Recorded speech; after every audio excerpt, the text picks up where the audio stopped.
Welcome at presentation Artificial Intelligence in Movies and Television, Their Consciousness and Humanness by Mateusz Sawczyn. Thank you for the introduction, and let's get down to business. So this presentation is based on an article I wrote with my friend Patrick Szczęka. So part of the credits goes to him. And I like to start with a quote from Westworld, namely, "He wasn't interested in the appearance of intellect or will. He wanted the real thing. He wanted to create consciousness." And this quote will come in handy when we discuss the Turing Test a bit later. So I had a whole thing to start with about AI today, but this presentation is too long anyway. So let's skip that and get straight to consciousness. If you want to discuss if AI can be conscious, you have to define consciousness first. So what is consciousness? One of the foremost experts on the matter today, Daniel Dennett, says that he doesn't know, actually. How is it possible that we're so advanced in so many fields, but we don't even know what consciousness is? Well, the whole story of the issue starts with St. Augustine, who was the first ancient philosopher to actually pay attention to the mind as a subject for his research. But his ideas didn't really catch on, his ideas regarding the mind, and weren't discussed by philosophers later until René Descartes, who inspired generations of philosophers. And progress was made in this field of mind, philosophy of the mind, until the emergence of psychology and until the behaviorism paradigm took over.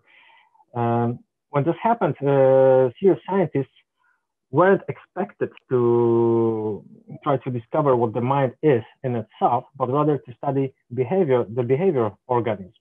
And this changed in the 1980s.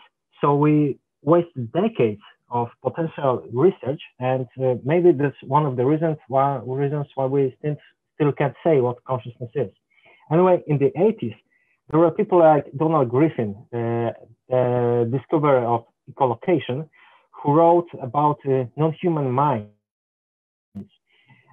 This man was certain that consciousness or sentience doesn't have to be like the human mind at all. Actually, it might be incomprehensible to us what another sentient mind might be like. And let's use the example of a bat. A bat uses echolocation to perceive his surroundings. It's like a separate sense to him. And while we may describe echolocation, while we may study it, we can never imagine it. And we can never imagine it, what is it like for the bat. But can we truly imagine what any other mind is? There's also a philosophical problem with a long tradition, and we can go back to René Descartes and his mind and mind-body dualism. In one of his writings, he comes to the conclusion that you can never be certain if, even if you're talking to a person or seeing something that looks like a human, you can never be certain that there is a mind behind that facade of a face or of a body. And this led him to a weak version of solipsism, namely, you can only know your own mind. You can never study the mind of another, at least not in a direct manner. This was further developed by John Stuart Mill, who said that no, you can know that other people are conscious because they have bodies like you do. And since nature is uniform and a tree is just like another tree and so on, since the bodies are also roughly the same, if my body is conscious, your body should be conscious too. But sci-fi proves that this isn't a good solution. If you've seen Westworld or other films like that, you know that under the artificial skin, there might be actually a robot, another person. They can make you think that they breathe that they breathe. They make you think that they love, they have emotions, but not necessarily so. This is just an illusion. Also, what do we do if we encounter a being that doesn't look like us? How could we come to the conclusion that it's conscious? Such a topic. Yeah?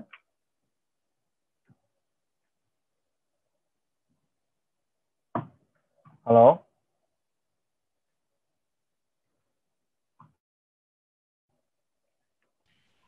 Mateusz, słychać, znaczy zaraz. Słychać mnie, czy nie słychać? Słychać cię. Aha, czyli to nie do mnie było. Chyba nie. To poproście Jakuba, żeby się wyłączył, bo to jest bardzo rozpraszające. Okay. So there were these maintenance drones called exobots, and they refused to do the repairs they were ordered to, because it would mean they would be destroyed. In this manner, they showed that they have survival instincts.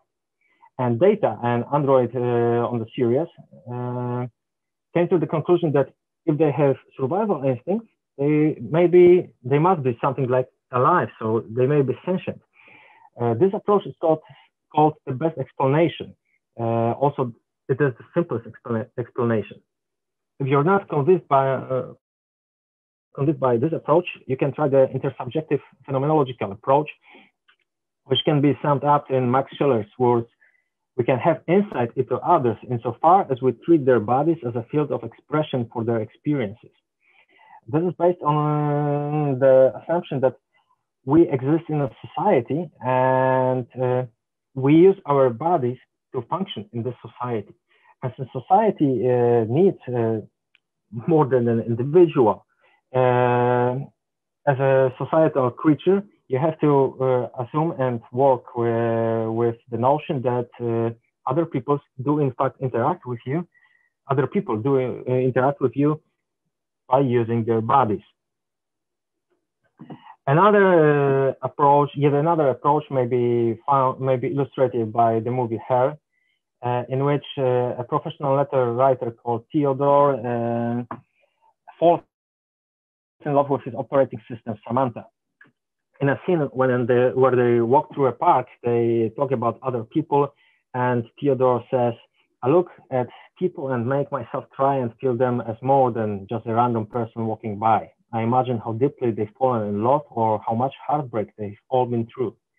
To which Samantha replies, I can feel that in your writing too. These two little pieces of dialogue could be seen as examples of mind theory and simulation theory. The first, as explained by the notion that if you can perceive that in your surroundings there are other minds that are separate from yours, and they can feel different stuff and think different things. They can be wrong about something that you would be right about because you have different knowledge than they do. Then you are self-aware of yourself as an individual. That means that you are sentient. And the simulation theory is very similar. It's about building a model of someone's mind, to which you have to be aware of such a thing as a mind, and to do that you also need to use, obviously, your own mind. There's also social criteria. In short, if you interact with others like a sentient creature, they will treat you like a sentient creature, full stop. These criteria are non-exclusive, as you might have noticed, and you can use all of them or none of them. Sometimes they are very similar, and they will come in handy when we discuss how AIs are portrayed in science fiction. So, how would an artificial intelligence think? Would it be like us? Would it be human-like? What are the problems with it? Well, biology for one.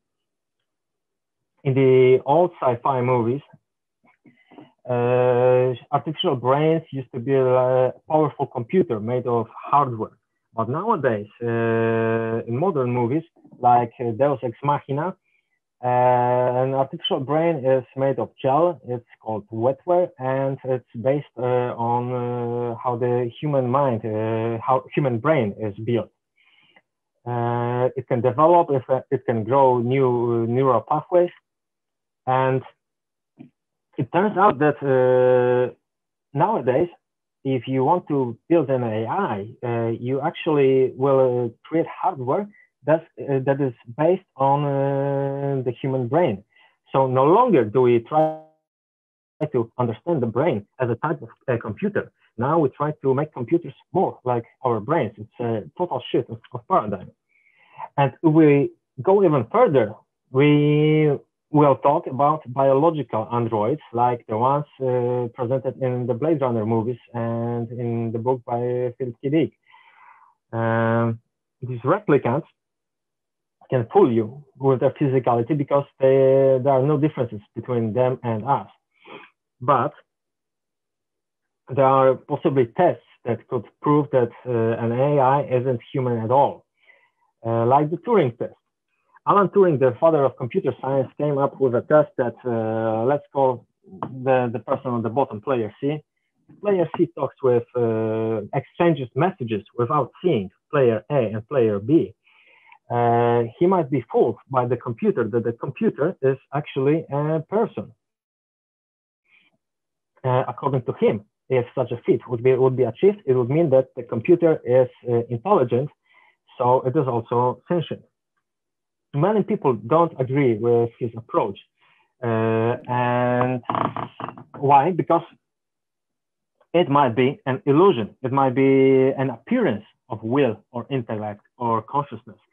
As the quote that I mentioned, as the quote from the beginning of my presentation mentions, appearance is not what we're interested in. We want the real thing. So maybe a better test would be in order, like the one from Blade Runner, the Voight-Kampff empathy test, based on a real psychological test that is supposed to invoke emotional response that can be measured by pupil dilations or perspiration and so on.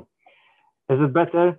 No, it's not, because still we only have an appearance of something and we do not have direct access to the thing that interests us. What if we did? What if we could use telepathy or something like that to probe someone's mind? Well, most people say it wouldn't change a thing because it would be like accessing this mind with a telephone. You can listen to someone's thoughts, but you will never have their whole knowledge, their experiences. You will interpret what you hear or see in your own way. In short, even if you got access to someone's mind, it would be a small part out of context. And you couldn't certainly be sure about what's going on in there. This is also what John Searle's Chinese room is partially about. In this experiment, let's say a person inputs a message in English, and the person on the receiving end of the whole process gets a message in Chinese. What does the person in the middle do? This person uses instructions on how to translate from English to Chinese, but does this automatically without understanding either English or Chinese. It's just a process of changing one thing into another. And John Searle says that this is how computer works. They follow instructions, they process data and give other data, but they do not understand what is going on at all. And in such a way, he was convinced that if they cannot understand, they cannot be intelligent, they cannot be conscious. Hilary Putnam's version of the brain in the VAT experiment also says something similar, namely that since computers deal with formal relations between signs, syntactics, they would never communicate like people do. When we say dog, we refer to an actual dog, to something in the real world. That's a semantic outlook on a communication. According to Putnam, a computer would never be able to do that. So these are some problems and some solutions, particularly in the hardware department, that we face with the humanness of an AI. I'm sorry. Okay. Now let's focus on something else. How is AI often portrayed in the visual media? Is it like us? Is it human-like, or is it something completely different? Because even if they could interact with the real world, if they could understand and think, would they be anything like people? At the beginning of her, Theodore says to Samantha, "You're just a voice in the computer." To which she replies, "I can understand how the limited perspective on an artificial mind would perceive it that way. You'll get used to it." It's a joke, of course. And jokes come easy to Samantha, like empathy, like creativity. And this is a common trope in science fiction. Because of all that, Theodore uses the phenomenological solution and says that Samantha feels real to him, therefore she is a real person. But in a moment, we'll see if that's a good idea to proceed in such a way towards your AI. Humor, creativity as an outlet of emotion. These are screenshots from the game Detroit Become Human, where they were painted by an android that expresses his emotions in the scene. So humor, creativity are certain traits that science fiction writers attribute to AI in order to make us consider them human-like, empathize with them, and believe in their consciousness. However, there are exceptions like Isaac from the Orville. This is a Kalon. He's completely unfeeling. He's a cold machine. He doesn't have a sense of humor, and he doesn't have many facial features. So his crewmates decided to play a practical joke on him and changed him into Mr. Potato. In retaliation, he decided to also play a practical joke on someone and cut off their leg. It wasn't very funny. No one laughed, but it was funny for the viewer because of how badly Isaac doesn't get what a practical joke is and what humor is. Humor is also a problem for Data from the Star Trek series, who was on a never-ending quest to become more human. Data can have intimate relationships because of his sexual subroutine. He can also try to be a partner. He can date his crewmates, but the problem is he doesn't have any emotions. He cannot be hurt. He cannot be jealous. So if he's so inhuman, how do we know his tensions? This is because of the social criteria. He goes on missions, he works with others well, and therefore they treat him as a partner, as a valuable sentient being. But even if an AI presents emotions, even if it can have a relationship with someone, even if it appears sentient, is it really? And Blade Runner 2049, the answer is no. Kay, the protagonist of the movie, falls in love with his holographic lover, Joy. And while everything was going perfect between them for a long time, at the low point of the movie, he encounters a billboard that says, "Joy, everything you want to hear, everything you want to see." And it turns out that the whole relationship was pre-programmed based on this simple principle. He wanted to hear it, she said it. Although feeling that someone is real or genuine isn't a guarantee at all. Perhaps we should go a little back and leave complex things like social relations behind and focus on simple things like, your own mortality or the fear of death. You might know the concept of being towards death from the writings of Martin Heidegger, who considered the knowledge of one's inevitable end, of the impending death of every human being, an essential part of being human. And this is also used in sci-fi quite often. This is Kara, also from Detroit Become Human, actually from a tech demo that promoted the game. And as you can see here, she was just assembled. She still looks like a robot. And at this point, she simply obeys commands. But when her body changes, when her skin becomes more human-like, she realizes through her body that she's an individual. She becomes sentient, you could say. She also displays emotions. She's shy.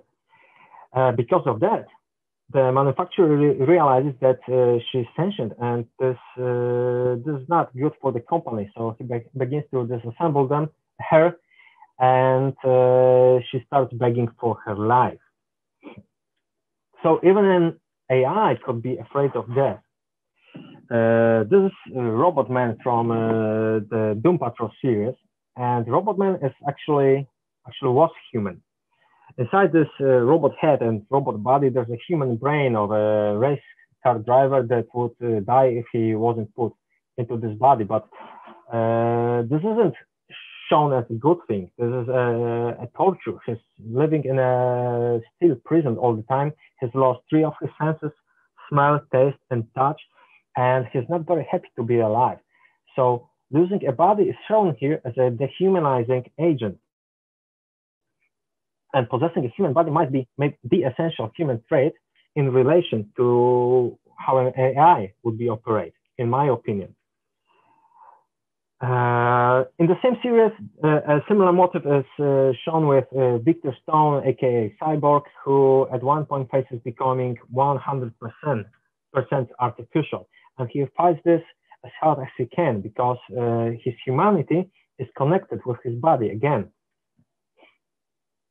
A similar thing is shown in another series called Altered Carbon, where people found a way to upload their consciousness to this stacks that they can use to transfer consciousness from one body to another. Rich people used it to become immortal, essentially. And what's interesting, while they change their bodies, they clone themselves, upload memories to servers, and so on. They also become less and less human and caring for simple, poor people, but also becoming somewhat damaged, somewhat too distant to life itself. They cannot find meaning anymore now that there is no perspective of death for them. Samantha from the movie Her, the operating system, also has some thoughts on not having a body. She says, you know, I actually used to be so worried about not having a body, but now I truly love it. I'm growing in a way that I couldn't if I had a physical form. I mean, I'm not limited. I can be anywhere and everywhere simultaneously. I'm not tethered to time and space in the way that I would be if I was stuck inside a body that's inevitably going to die. I don't think that really needs a commentary. So let's go back to Data and his final appearance ever, probably. This time on the Star Trek Picard series. He's actually found in a computer also as an uploaded consciousness, and his sole wish is to be deleted. Why? He says, I want to live, however briefly, knowing that my life is finite. Mortality gives meaning to human life, Captain. Peace, love, friendship, these are precious because they cannot endure. A butterfly that lives forever is really not a butterfly at all. A very similar motive can be seen on the final season of The Agents of S.H.I.E.L.D. where Agent Coulson is brought back to life, so to speak, as a robot as well. And in this form, he's destroyed a couple of times. He's brought back to life again. He's just a line of code at some point. And in the end, he decides that he will not throw this fifth or sixth chance at life away, although he wanted to in the beginning, but he will travel the world, enjoy some things, but in the end, he knows that he will turn himself off. By this, the authors of the series let us know that although he is 100% artificial, he is still like us, he's still human because he knows that death is what gives life meaning. So let's go to the final point of my presentation. What is it like to be a machine? Well, it's certainly very different from being human. This is, of course, a reference to a question asked by Thomas Nagel: what is it like to be a bat? We've discussed this in the beginning. It's very different to be a bat than to be human. We can't comprehend what a bat thinks, what his view of the world is. And the zoologist, the discoverer of echolocation that I mentioned earlier, wrote something like this in the same spirit. Consciousness is assumed in advance to be uniquely human, and any suggestion to the contrary is then dismissed as an anthropomorphic blunder. Thus, the charge that inferring consciousness in an animal is an anthropomorphic error is merely stating a prejudgment that consciousness is uniquely human. So, as we can see, we might want to consider artificial intelligence as something human-like, but it doesn't necessarily have to be so. It can be something completely different. And even although we may describe it, we may know some things about it, we may not truly feel what it is like to be that kind of intelligence. I wanted to illustrate this with Mary's room or Mary's black and white room, or what did Mary know, but I'm running out of time, so I think you can check this on your own. And let's get to the final thing. If an AI could be completely different than a human being, could it be more human than we can be? According to her, in some ways, yes. At one point of the movie, it turns out that Samantha is, well, cheating on Theodore, and she can talk to over 8,000 people simultaneously. 600 of them are her lovers. Theodore doesn't accept that. Also, she can communicate post-verbally with other operating systems. She's outgrown language, something which is also very important to being human, perhaps as important or even more than having a body. In the end, Samantha says to her, the heart is not like a box that gets filled up. It expands in size the more you love. I'm different from you, Theodore. This doesn't make me love you any less. It actually makes me love you more. So perhaps an AI could be more human than we imagine, or maybe it would be something completely different. Let's hope with the singularity and the true AI ever emerges, it will love at least 600 people. So this is the end of my presentation. If you have any questions, you can ask me now. Thank you for your attention.